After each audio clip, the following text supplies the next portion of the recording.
Hello and welcome back to Life in Guatemala. I'm Deb, And I'm Brian. and as I said, we're back in Guatemala, so you truly are welcome. And today we want to talk to you about the steps that we took to get here in the first place. Yep. So we made a little list of the steps that we followed. We learned these things from talking to other people and uh, just our own preferences as to how we thought we wanted to do things on our way down here and start our life here in Guatemala. So the first item on the list is I had a uh, good paying job there with benefits and everything, and I had to find out um, what was going to happen, Right, how right, things were going to work out because I wasn't of retirement age. So, how would this affect my current benefits or future potential benefits, my pension and all that stuff if I left early? And once I found all that stuff out, and we knew with that information that we could proceed, then we started looking at some other things, and the next step was to we had to kind of take an inventory of what we had and what we thought we had to have when we moved down here, right, and the things that we could kind of get by without, because we were 55 and 56 years old right. when we did the move. We had accumulated a lifetime's worth of things, Exactly. and there's a lot of things that I like to do. There's a lot of things that Debbie liked to do, and we wanted to have the ability to continue doing those things, Right. maybe do some new Some things, things together. um, Yeah. and uh, it just took some amount of decision making because our next step was to figure out um, how we were going to get down here. And what do we, and then before we can do that, back to your financial decision making, it was how much money are we going to need and where's that money going to come from after we're here? Yeah, And that also led us into the decision about what to sell, how much to sell, what we thought we should keep, including selling our home. Originally, I wanted to keep the house and just in case. And Brian made an excellent point when he said, let's not have this safety net because if things get tough for a month or two and we just take off, we've wasted a lot of time and money. And so that became an investment option for us to sell the house and use the yeah, proceeds. yeah. My thinking was, a lot of times I'm not an advocate of burning bridges, but to me that was burning a bridge because I didn't want to be down here and after a month or 2 months or 6 months and say, you know what, it's just not what I thought it was going to be. Right. Let's go back, because There were times. there were times of that, but there were also reasons why we wanted to do Right. it. And as everybody knows, changes can be a little stressful, can be difficult, It's also part of life. and so that's what we had to make that decision, sell the house. It gave us a nice chunk of money that we used to survive without any income down here for the first. For first 4 years because we weren't eligible because we retired early. And now we have to know how are we going to get to Guatemala? We had two dogs. My dog was an Australian cattle dog, so a little bit bigger. And his dog at the time was kind of what they call a snub nosed dog. So they weren't going to fly She was a cargo. Shih Tzu. Yeah. I didn't call her a snub Well, nosed they dog, put him but on the list. And we didn't want to put him in cargo. We didn't want to put him in extra baggage because it's just they were our family. They're our pets. Something more than just a dog. So we made a very important decision to drive, and a lot of people thought we were crazy because we're going to drive through Mexico, and there's a lot of information we had to find to do that. well, and the other thing about making the decision whether to fly or drive was the amount of stuff that we had, Oh because yeah, if we were flying down, we couldn't take as many things. We didn't want to be paying a lot of money in trying to ship things cargo because that gets expensive. We right. did a little bit of research into, are there shipping companies and shipping containers, but they all seemed really expensive for us and with a lot of questions because moving from the United States to Guatemala isn't necessarily the most common Right. place. Destination, Yeah, right, yeah. where expats. There's plenty of expats here, but it's not the most common. So there's not quite as many things that are, tried and true, tested, set up and running smooth. So that's how determined that we were going to drive and not fly. And then we had to figure out, um, once we're there, how we're going to live. And some of that, I had to do some investigation. And there are some resources that we're going to put in the comments below, in the details below, of the resources I used when I was learning about permanent residency, should we or shouldn't we, about driving through Mexico. And a lot of these were Facebook groups. There's a couple of different expat groups, and I'm sure this is available for every country, not just Guatemala. So if you're an expat going anywhere, you can do this. But look up Facebook groups and ask a lot of questions. And people were great at giving me information and answers. And I'm going to put those groups that we used in the details also. But there was so much information about permanent residency, and that changes constantly here. So what we did won't necessarily be the same for what you're going to do. And one thing that I knew, because in reading some of these Facebook groups of people already living in Guatemala, there's some number of people had permanent residency through various means. Other people were living here, but on a tourist visa.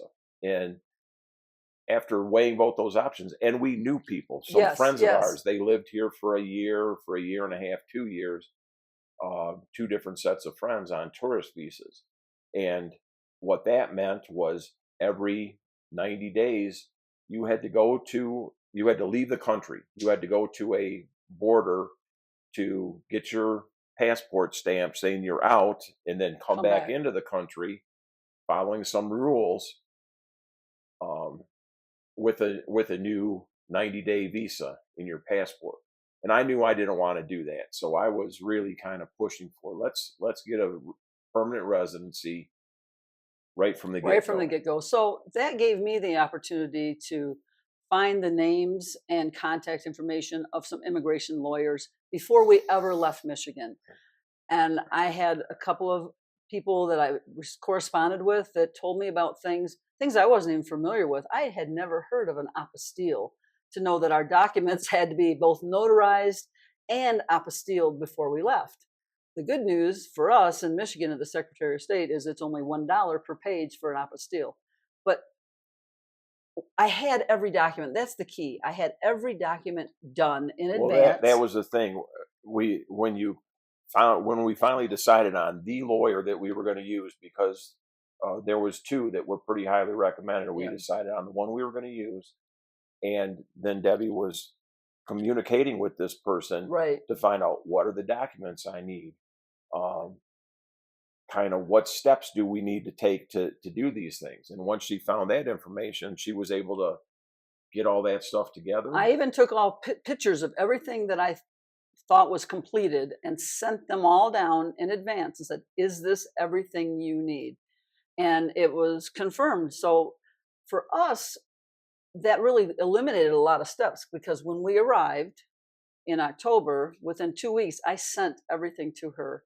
And within 4 months, we had our permanent residency. That's not common to get it that fast if you're not prepared in advance. So I'm just giving you this. Everybody doesn't do it this way. This is what we did. Yeah, there's a lot of people that come down here, and once they're here and found a house, then they figure out, now I'm going to look into residency. And it's just a little more difficult when you're not in the USA to go get all these documents. Right. Um, what's the next thing was A travel plan. yep. How are we going to get from Guatemala or from Michigan to Guatemala? We know we're going to drive now. We've already told you that. What's our plan? Once again, resources, because we had never driven through Mexico. Our family thought we were crazy for trying to drive through A Mexico. lot of my coworkers were like, "You're going to drive in Mexico? Isn't that dangerous?" And I suppose it could have been at it, different times. yeah, and yes, there are some scary new stories about things happening on a drive through Mexico. But once again, Debbie found a Facebook group that detailed driving through Mexico. And even that doesn't prepare you for everything. And we will make another video about our adventures on our drive, because we had some adventures where we accidentally didn't follow all the rules. And I say that tongue in cheek, but it's kind of true. But we needed a place to arrive to. Yeah, so we had done all that stuff, Yeah, right? We thought we were kind of ready, but we knew it would be nice to have a place to live. And upon arrival. yeah, and so we decided one of the two of us would go down like the month before and find a house, rent it, get some appliances for it, beds. Yeah, I Uh, went down in late August, and we had friends. Luckily, a lot of good friends helped us. yeah, um, Americans and Guatemalans both, that took me to a bank and gave me references so I could open a bank account before we were even residents. And we had a place, we needed that to get a lease. We had somebody put us in touch with a different lawyer, because when you rent down there, you have to have your lease approved by a lawyer. And I mean, just a number of steps. But we found a house. In 1 week, I opened a bank account, found a house, bought a bed for the two of us, and a stove and a refrigerator. So that's all we had, but at least we had a home to drive to upon arrival. some chairs or a little table, or did we borrow that? I I think we think we borrowed borrowed the the plastic table chairs and table, yeah. from And you. So you borrowed them from somebody because they were there. I remember the very first night we were I think there. the landlord left them there for us. Okay, Yeah, we had a so great yeah, landlord. great landlord. Yeah. So that was kind of an adventure in itself, but it can happen if you're willing to put in the time and effort and research. And that's the most important thing. You need to research, what is your plan? What do you want to do? Yeah, so after we had done that, Debbie came back to Michigan, and we made our final, you know, kind of preparations, and we had our all our stuff set out. The house was sold. We had multiple garage sales Get rid of to get things. rid of all the things that we decided we didn't want to bring. We had all these boxes of stuff, and at first we were thinking, we had a medium-sized SUV, and we're like, yeah, we'll be able to fit all this stuff in the back of the SUV Actually, I was thinking and that. just drive down there. And then the first thing we knew, like the week before, that we had these things in boxes, and Debbie said, I don't think we can fit it all in the back, but if we get one of those, it's like a tray that goes into a receiver hitch, Yeah, yeah. and So that was my that next brilliant we'll be idea. able to put, you know, strap down 4 or 6 boxes on the back of that.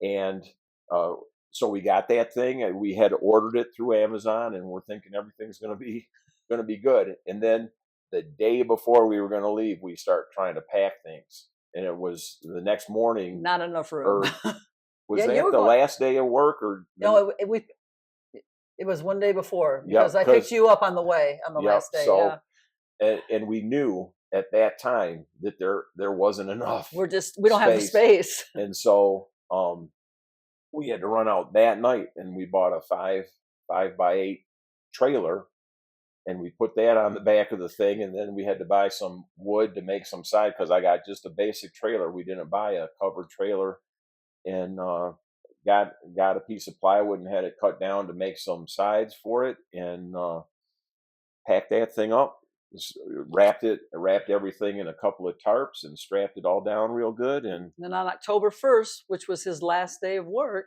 I drove to pick him up with a fully packed car, trailer, and 2 dogs. Said goodbye to the house and the family, and we left from there to head to Guatemala. yeah, we kind of left from there. That was The plan. That was the plan. that was the plan, but we still had some things we were working through. But basically, yes, that was the day that we were officially gone, and heading to Guatemala. So our plan is to make some more videos for you with more information, both on getting here, living here, and the specifics of being here. Uh, so if there's something you would like to know, please put it in the comments below. If you Yes, want to know when the next videos are coming out, go ahead and subscribe and hit the bell, as they say. But for right now, we just thank you for spending this time with us. at Life in Guatemala with Deb And Brian. and Brian. All right. Thank you. Bye All bye. right. Bye.